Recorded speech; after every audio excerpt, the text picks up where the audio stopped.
Well, Dad, it is one of my favorite times of the year. Tax time? Tax season.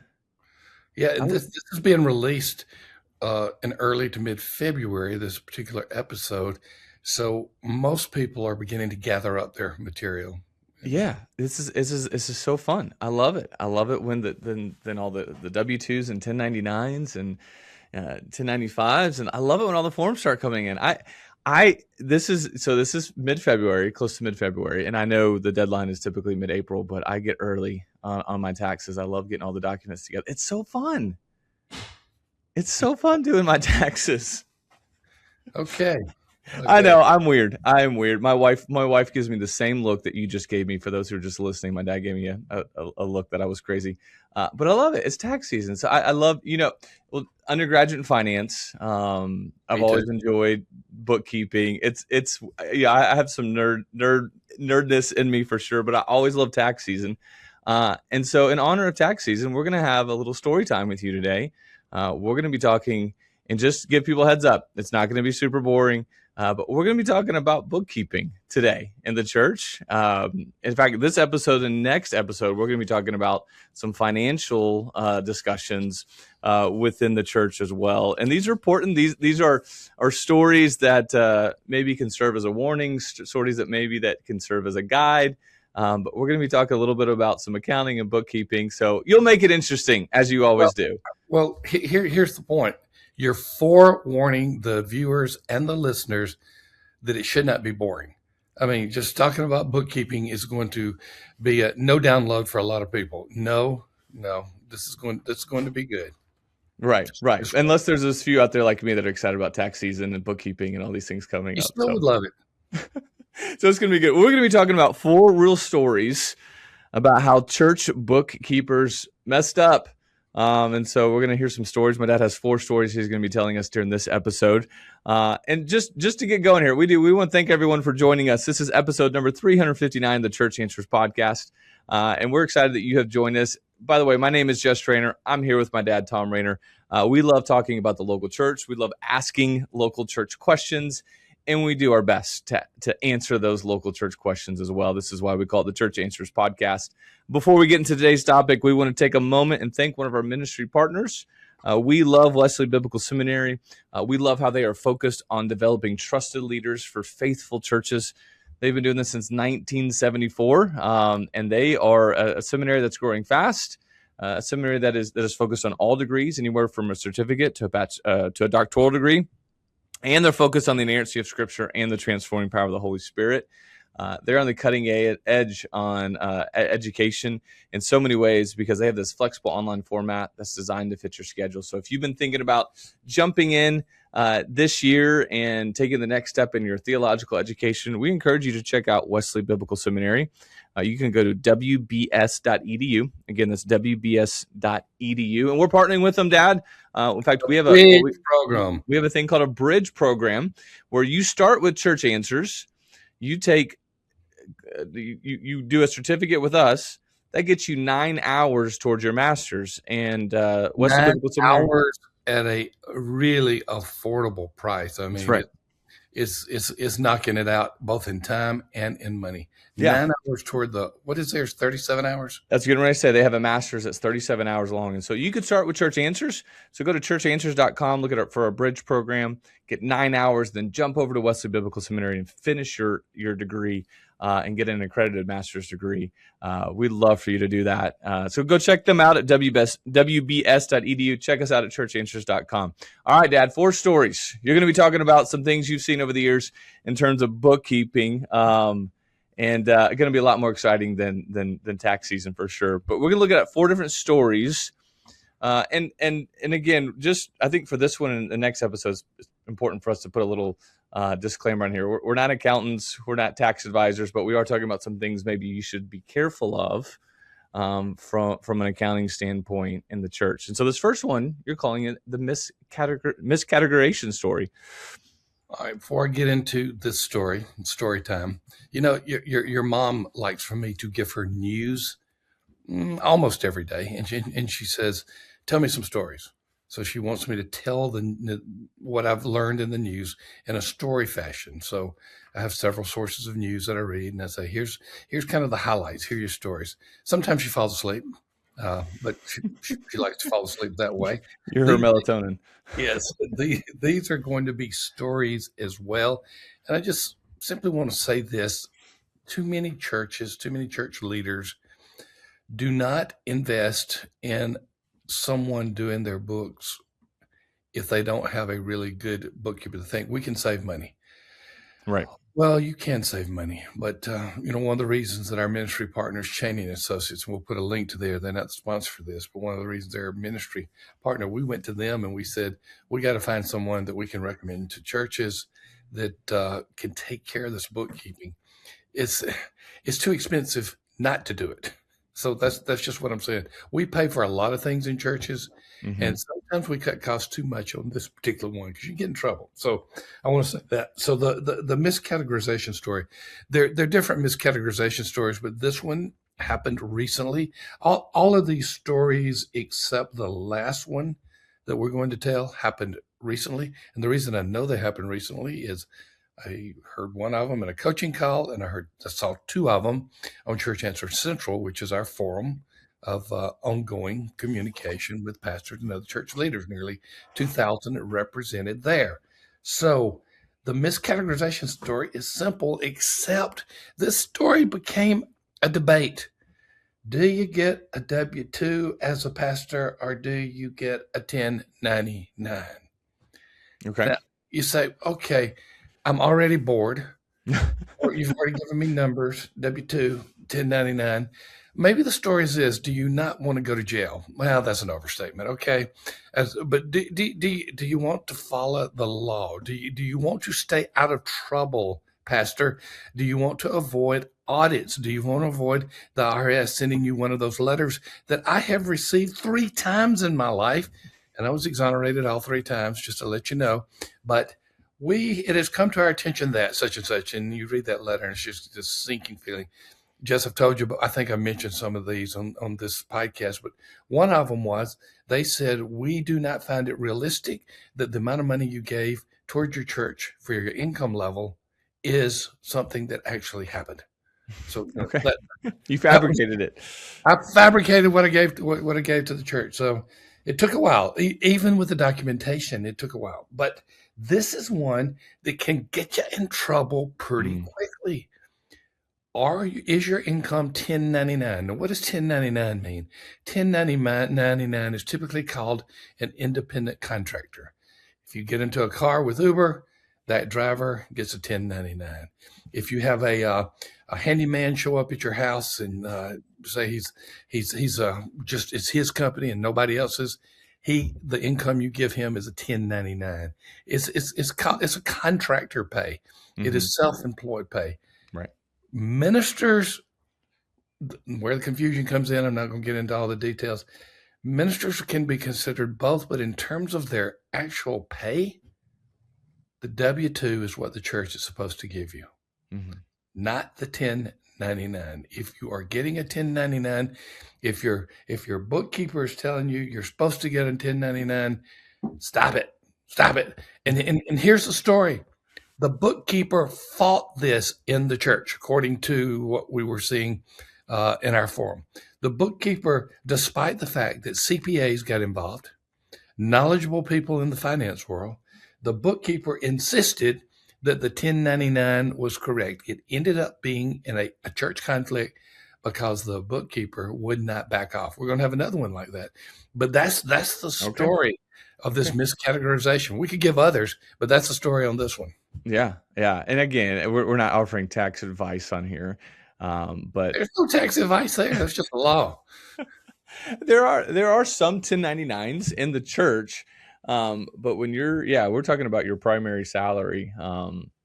When you do work for the church, W-2, I would say is the way to go on that. So this is, again, talking about tax season. We're talking about bookkeepers. It's understanding the law. And I think at the bare minimum, a good practice is to have someone review your books that's outside the church. Mm-hmm. We've had things like this done in the past as well. And just for someone to have a second set of eyes on these things is really important. So sounds like, to me, you're talking about, well, what's the takeaway for a church leader? Make sure you have, even if you have a great church treasurer, make sure you have some checks and balances on there. That's a good thing. Make sure the finance team is made up of more than just one person. Get some other people in there. Just because what sounds like was just an honest belief took a little bit more convincing than it should. And so having it in there. All right. So that was the miscategorization story. Your second story is called the it's not income story. Okay, this started with a bookkeeper. It sounds like we're picking on bookkeepers, and I know. Listen, I do some bookkeeping, but this is all about bookkeeping. So yeah, these are where the bookkeepers have messed up. And to be fair, every one of these stories was an internal bookkeeper, someone within the church. Every one of these stories was a volunteer bookkeeper. So these were not external bookkeepers. The it's not income story. This particular church agreed and generously provided the pastor with automobile payments. In other words, sometimes it's called automobile allowance, which is erroneous, but it's supposed to be automobile reimbursement. So the idea behind it is, without getting into details, we'll talk more about it next time. If you use your personal automobile for legitimate defined ministry reasons, you get a certain mileage or direct cost tax benefit from that. But here's the thing about it. The church was providing this pastor with some amount of automobile reimbursement and then turning around and counting it as his salary added to his salary. So he had to pay taxes on a reimbursement, on an expense item where he was just supposedly getting paid back. Now, the story behind this, and I don't know, I'd have to go back to Church Answers and actually talk to the pastor who wrote this. The women's mission group somehow got involved in this. I have no idea, and took the side of the bookkeeper, and it became a personal feud and a business meeting fight where the women's missionary group, for whatever reason, I don't know how they got involved, insisted that they count this as income and he would have to pay taxes on it. You know what the resolution was? He surrendered. He paid taxes on it. He just decided it wasn't worth it for the unity not of worth the church. it. Yeah. I don't know what the amount was, but it was a major church issue. And so we're going to talk about this in the next episode, but the story behind this was, it's not income. When you get reimbursed for something, they are paying you back. They're not giving you income. If for example, Jess, let's just say that you went and paid for my car to be repaired. You took it and you're gracious enough and you paid the bill. I turn around and pay you back. That's not income. Right. That's just getting settled what you paid. And so the it's not income issue erupted into this battle between the women's missionary group and the pastor and some allies that the pastor had as well. Yeah. See, to me, this is such a reminder when it comes to finances, is that sometimes it can feel personal. There's usually a why behind, like the reason, for whatever reason, the bookkeeper dug in and the women's mission group dug in. Why? That's the question. I feel like anytime you have these issues come up within the church, and maybe there's a financial issue in the church that you're facing, this conflict, I think the good thing is always, why is this so important to you? If for the bookkeeper, like, why is this so important for you that it is recorded this way, even though it doesn't need to be? Like, is it something where it shouldn't be? Yeah. Is it something that they felt hurt in the past, where they feel like they're doing something wrong, like they feel like they made a mistake? And being able to take that offline outside of a business meeting, get to the heart of it, so important. So if you see these things come up, that's I think I've mentioned it before in this podcast. I mean, this is more about conflict resolution than it really is about the issue. It is. But these are tied around finance, which can get it. You said it, particularly personal and painful. It does. And so I think asking, like, why is this so important to you, is always a great question. All right. So you got 4 we're looking at. We did the miscategorizations. Wow, that word's hard for me today. The Miscategorization. miscategorization story. There it is. The it's not income story. The third one is the housing allowance story. Okay, this story began with a predecessor pastor where the pastor went outside of the IRS rules for how much housing allowance he could claim as a part of his financial package. Now, Okay. if you're listening to this, you say, Tom, that is boring words. Well, what are you talking about? Okay, let's say your annual income is 50,000. If you could move 25,000 of that into non-taxable income, in other words, you pay no taxes on it, would Mm-hmm. you? And the answer is obviously yes. I'd rather Sure. pay taxes on 25,000 than 50,000. Pastors have a unique benefit that they can take income as a housing allowance that is not taxable. Now you got to follow rules. I'm not going to, Mm-hmm. the purpose of this is not to get into the rules. We've talked about this in different episodes. There's a 3 test for housing allowance. We're not going to get into that. That would really be boring as well right now. But let me tell you what happened here. The previous pastor had not only gone over the limit, but had claimed 2 houses for the limit. Mm-hmm. And so you can only claim one primary Right. residence. Primary. Yep. He had a secondary residence. He claimed that, and he was way over the limits as well. And once discovered, it was highly embarrassing for the church because it became an issue outside the church. So basically, there were some people who just said, we've got to do away with housing allowance, or we've got to scrutinize it very careful. The poor next guy comes in and he just goes to the church business meeting as wont to do and says, I would like to get approved for this housing allowance, which is part of the process. And there's a lot of parts in between this. Basically, some leaders in the church submitted his name to the denomination for discipline for making the request. Oh dear. Man, that was a sore spot. Goodness gracious. Well, you can tell where it's a sore spot, but I don't think, again, there's so many pieces missing within this that I don't know Mm-hmm. them all. But what happened in between him going to the church and requesting a housing allowance, and then the next thing I know, he's under investigation and potential discipline by the denomination. It did end up okay. This one, it did end up okay, but this church was so burned by the housing allowance rule, the abuse of the housing allowance rule by a pastor. Yeah. I mean, I'm not going to be a broken record here, but the checks and balances are so important with church finance teams. How that happened. I mean, who knows how the previous pastor was able to do that? I mean, that's pretty clear. I mean, you take the lowest of the 3 scenarios and you get it once for your primary residence. It's pretty much laid out very, very easily understood. So Think about it, Jess. It's hard for many churches to confirm those numbers. The 3 tests. They well, can confirm how much they're setting aside, but they cannot confirm the actual expenses. I know we're gonna get in the weeds here, but I don't think it's the church's job to confirm the other 2. I think that's on the pastor. The church's job is just to declare the housing allowance that the church is willing to pay. Yep. And if it happens to be the lowest of the 3, you have to take that, but they have to declare it before the calendar year, before January 1 starts. And so that's one of the 3 ways. Then you got the other ways too, but we won't get the details of that one. But anyway, that's why I don't think the church is supposed to follow up on the other 2. That's up to the pastor. They're not. There's a second story that's not quite as dramatic as that story, and it is the bookkeeper who insisted on putting the housing allowance into the income on the W-2. On the W-2. Yes. Got to go in the other box. I don't remember which box it is, but it's the other box where you put in. What's that? Box 14. Box 14. That's right. That's what it is. So yeah, these are important to know. I mean, especially again, I know this one in particular. Maybe you're a pastor and didn't even know housing allowance existed.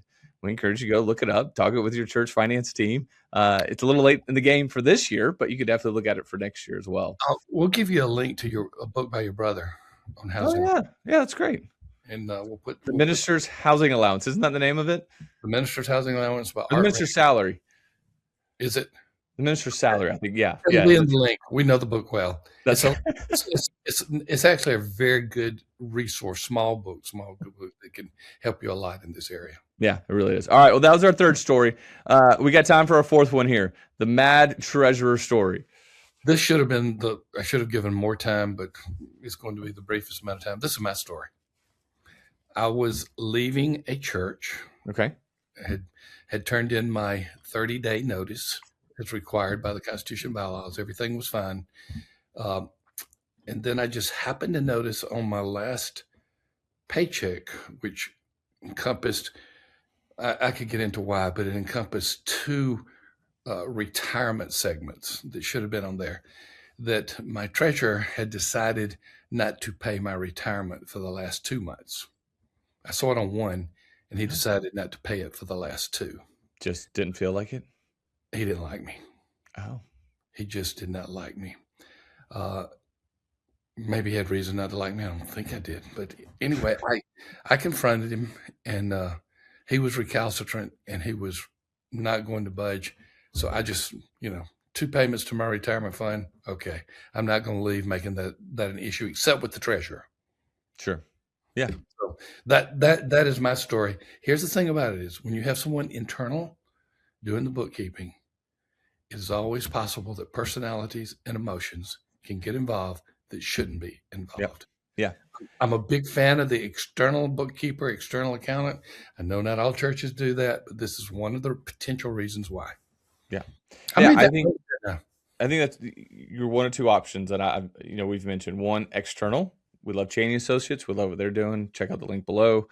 The other thing is you have to have a team. You have to have a checks and balances system.